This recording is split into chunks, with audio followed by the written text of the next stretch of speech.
गृहमंत्री अमित शहा यांच्याकडून वायनाडमधील दुर्घटना गंभीर आपत्ती म्हणून घोषित.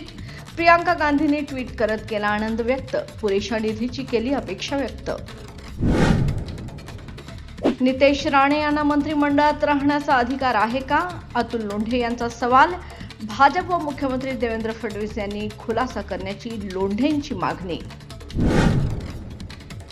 गोहत्या बंदीच्या कायद्याला अधिक कडक करायला मी मुख्यमंत्र्यांना सांगेन. कत्तलखाने नष्ट करू हा माझा शब्द. महाराष्ट्राला कत्तलखाना मुक्त करून दाखवू, नितेश राणेंचा विश्वास. केंद्रीय अर्थमंत्री निर्मला सीतारामन अर्थसंकल्प मांडणार. करातून दिलासा मिळावा, मध्यमवर्गीयांची अपेक्षा. कराच्या मुद्द्यांवर सामान्यांकडून मात्र चिंता व्यक्त.